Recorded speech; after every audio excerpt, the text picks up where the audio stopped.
start. And hello.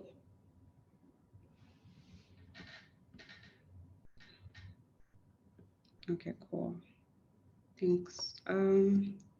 Right. So yeah, I don't know where. Like I maybe I should just start from the top.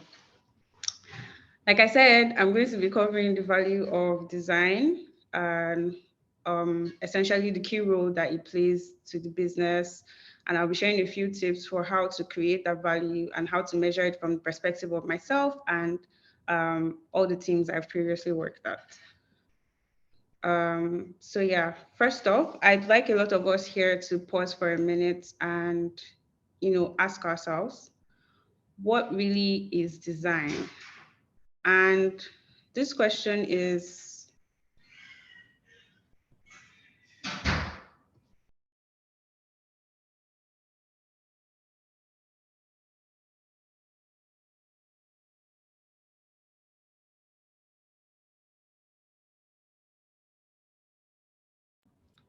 all right, I was trying to unmute myself. So, yeah, ask yourself, what really is design? This question is very subjective because design means a lot of things to a lot of people. And I think now I would like you to just consider, is it about making things look visually appealing? Is it about making them look usable? Or rather, is it about making them delightful? All of these things. Is it about solving problems? What does it mean to you exactly? And I'm going to share what it means to me, anyways. So, design is all of those things I just mentioned. Sure, it's making things look visually appealing, it's also making them usable and delightful. But I think even most importantly, it's about people. It's about understanding their goals, their issues, the motivations that they have, the expectations that people have, as well as putting in extra effort to understand their context, the context that surrounds them essentially. And you're doing all of this to empower them to solve problems. And yeah, so I'm using the word empower on purpose because, essentially, like designers also like to think that it's your sole responsibility to solve problems, which makes sense, of course. Yes, it's your responsibility to solve problems. But we shouldn't also forget that, like, um, we can't try to solely solve problems because problem solving is something that is not just specific to design. Like it's literally in every field. Even business does design thinking, engineering does design thinking. It's essentially like just trying to solve problems. And what our role is now here is using our skill set that is design to essentially like empower these people to solve problems for themselves. So I'll go a level deeper here. The people I'm referring to in this context are simply the customers and the business you work with or you solve problems for. Um, Essentially, you work with people every day. You're trying to solve problems for people. Your entire like life and work is centered around people.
Okay, can you guys let me know if you can hear me?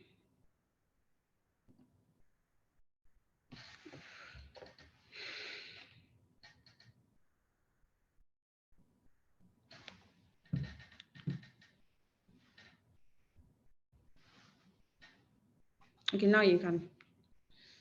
Sorry, I don't know what's happening today. Really, really sorry about this. Okay, let me just try and continue from where I stopped. Um, anyways, the point of, like I was saying, the point of every business is, or at the center of every business is, like, the money that makes it run, the finance. And the rest of the functions at a, I would use the word like business and company interchangeably here, because, like, it's a business. Every company is a business. So yeah, the rest of the functions at a company work together to contribute to that business. And as a designer, you're partnering with these functions and each of these people to solve problems and create value for your business. So yeah, now let's talk about creating value. Um, quick minute. What comes to your mind when you look at these two words, create value? Um, like, it could mean like so many things to different people, right? But in this context, I want to say that creating value as a designer means that you literally have the power to do a lot of things. You can increase customer satisfaction, you can boost sales, you can create even so much value that you can ever think of. If you as a designer can demonstrate how design has a direct impact on the business of your company, you naturally find that, like, your influence at the company increases. They'll start to like consult you more when they want to make certain decisions, like, oh, sales is about to have this presentation with a potential partner. Do you think that we should design the deck this way? Do you think that we need Hi to Lola, hire more? not see your screen. We can't see your screen. Oh, are you serious? Man, what's happening today? Okay, sorry. Let me try and share my screen again. Um,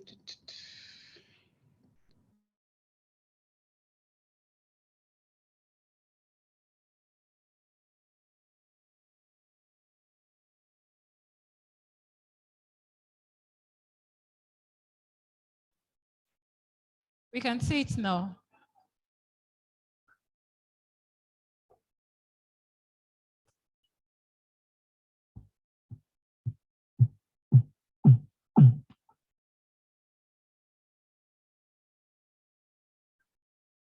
We can see it now.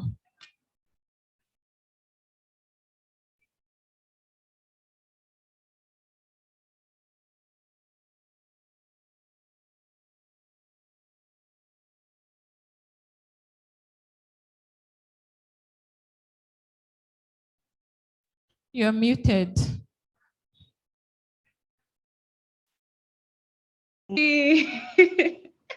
like, what is this? Can you guys hear me now? Yes, we can. Wow, I'm really sorry, guys. I don't know what Zoom is doing here. But okay, you can have more impact when you show that you are, like, you can have more influence on your business when you show that you're positively impacting your company. Um, okay, let me just put my laptop in focus mode so all these pings. Yeah, so let's get into like specific details of how you can create value for your business or for your company. Essentially, like, creating value for a business can be broken into four parts. You're either saving the company money, or you're making money for the company, or essentially you can even like categorize it differently and say that you're having direct impact or indirect impact on the company. And I'll give some specific examples, right? Some examples of how you can save money for a business. Um, think about it this way. A lot of us, if you're working full time with a company, you probably have a support team. And depending on how good your product is or how usable it is, you might find that your support team is having to hire up to like 10 people or even 12 people to answer support tickets, because customers are always complaining. And these are things that can be easily tackled, right? By, say, for example, improving the usability of your product. Think about the experience. How can I like a designer can probably like improve the experience of the product so much so that people no longer have to like complain about every little thing. Maybe they don't know how to create an account, or they want to, I don't know, just like little nuances here and there that if you probably like created a well thought out product from the start, you would not have to deal with these issues. So essentially, in situations like that, for instance, if you were to improve the usability of your product, chances are you will have less support tickets about minor, I won't, okay, let me not say minor things, but chances are you'll be able to like have less support tickets coming in for things that aren't so serious, or things that are probably not out of your control. And this would also translate to your business not having to hire so many people to work on the support team. So at most you can have like one or two people manning support, and maybe they're identifying opportunities to grow the business, as opposed to always getting tickets for things like, oh, this button is not working, or I don't know how to do this thing, or stuff like that. And another example would be the design system.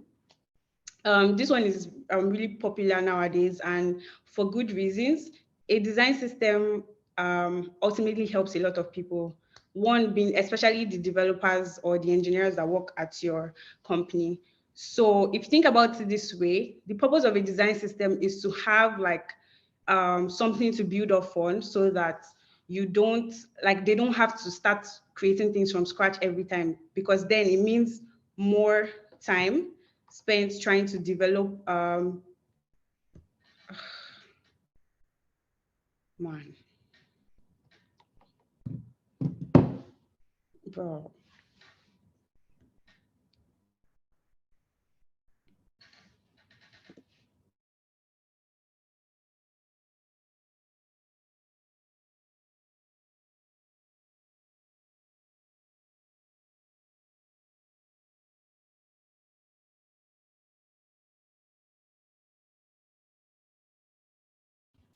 Please, can someone indicate if they can hear me?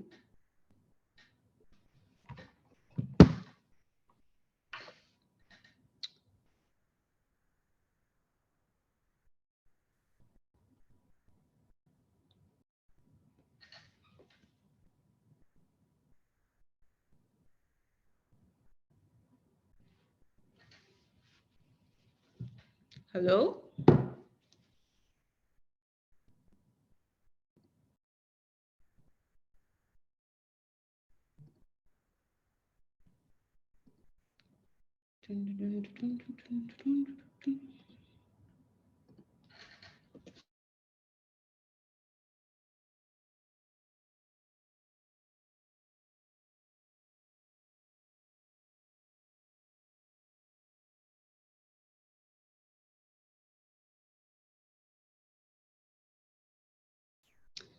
Hello?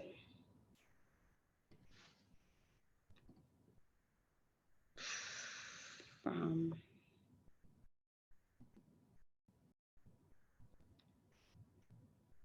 Hello?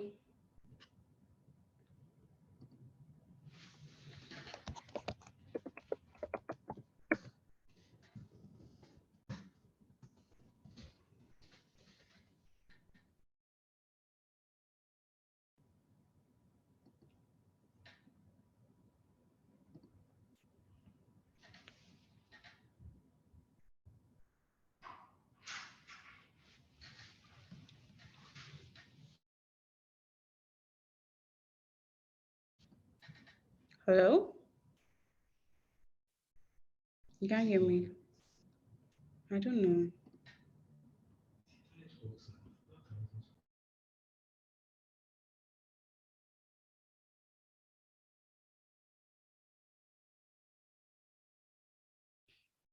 Can you please unmute so we can hear you? Can you hear me now?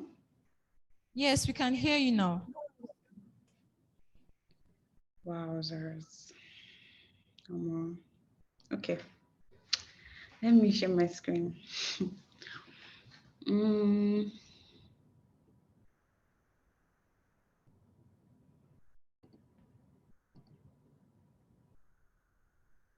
Can you guys see my screen?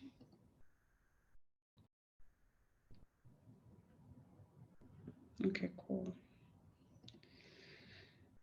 Okay, where did I stop? I was basically like giving examples for how you can save your company money as a designer.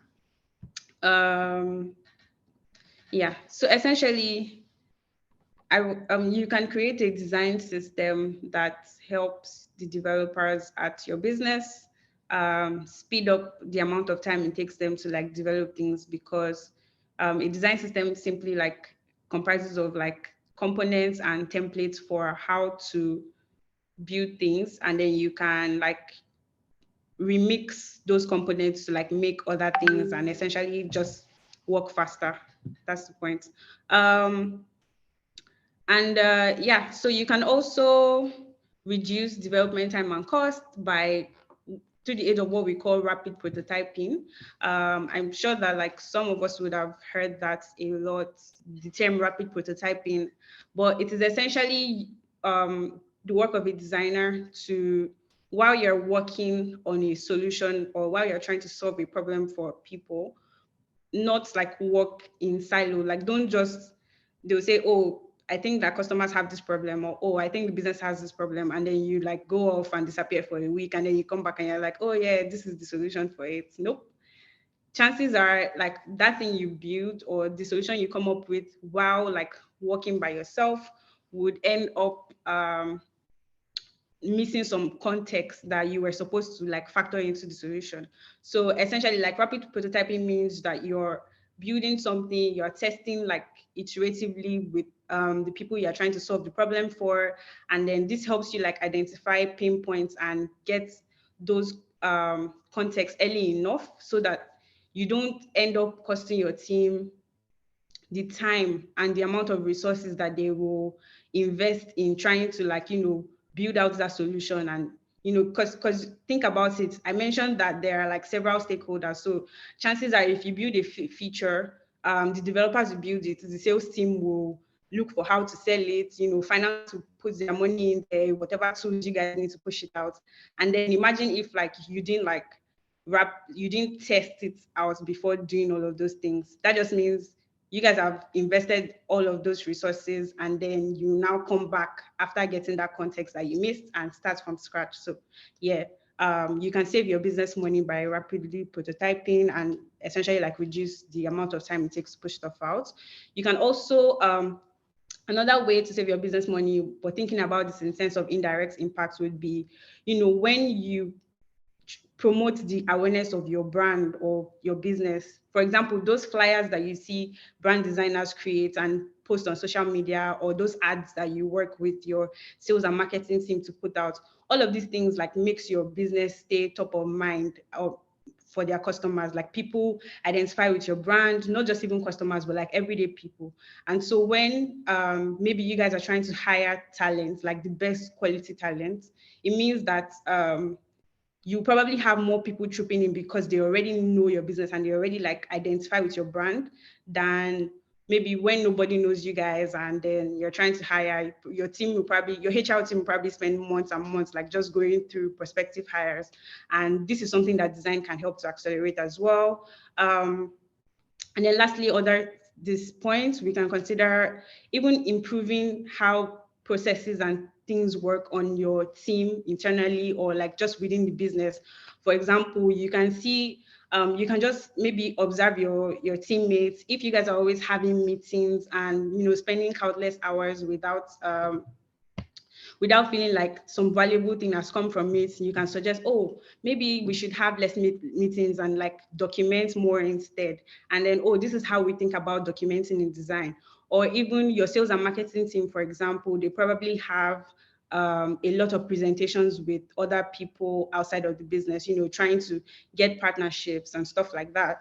As a designer, you can even create a presentation deck system that, okay, so I think that anybody that wants to create presentations now can just like duplicate this template and edit it and essentially get to like communicate what they want to fast enough. And that's even great because it means that all your templates end up looking the same and there's this like cohesiveness in the brand that you get to put in there. and essentially like you've improved the process of that team. So, these are just like different ways that, design can essentially like help a business and help a business make money. So for regarding like making money, some good examples would be, thinking about it, like just asking yourself the question, how many users or how many customers have actually created accounts with us in the last, maybe you recently launched a feature or you recently just launched the entire product. How many people are actually like creating accounts on a weekly basis, on a monthly basis? How can I like work together with sales to improve this? Or are we like measuring this? Chances are you should always advocate to like measure stuff when you push it out. Maybe even if it's a little feature, even if it's like a flyer that you created as a brand designer and you posted it out on social media, work with the rest of your team. Chances are like product has a way to like measure these things, measure how people are engaging with it, measure how like, there are also tools for these things, essentially, like just to see the numbers. Data is like ultimately your friend with this particular point, making money. You need to like look at data. So yeah, essentially you can work with sales and then think about how many people are actually coming in, and then what efforts can I put in as a designer to like improve this metric. Think about things like conversion, for example. I don't know how familiar we are with this metric, but it's essentially just saying how many people that visit our website or how many people that download our app actually go through the sign up process. Is something wrong with the sign up process? Is there something we can improve? And a very good use case would be like fintech products, for example. I know that there's usually a very long KYC process. And I'm sure that like a bunch of designers can just sit to think, oh, so maybe instead of asking, if I were a customer and I had to like sign up to your product and then I'm seeing like 1 million form fills I have to fill in that will take me 1 hour, chances are I'll like close your product and not use it. So it's also the job of the person designing it to think about the context of the customer. Would they be like tired? Would they be irritated with the amount of things that we've put in front of them? What would be a better way to like improve this experience so that it also like helps us get people through the sign up process faster? And don't forget, like, all these things add up to money, because like, people are signing up to your products. It means that if they're going to pay a certain fee, maybe if your product is subscription or they're going to like send money on your product, essentially they need to be able to sign up. So all these things lead up to money. You can also think about retention. So just trying to say, for example, we have customers already, they've been using our products for 3 months. How many of them are actually still using it after 3 months? What are their complaints? Are we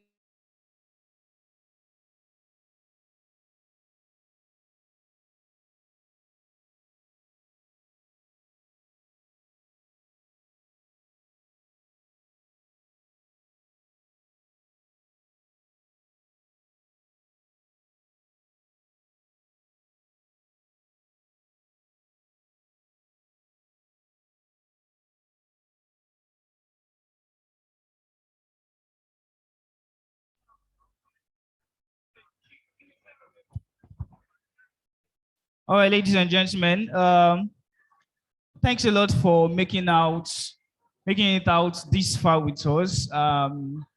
We'll be coming to an end of the event very soon. Please, I want every other person in every other room to please come to the main hall.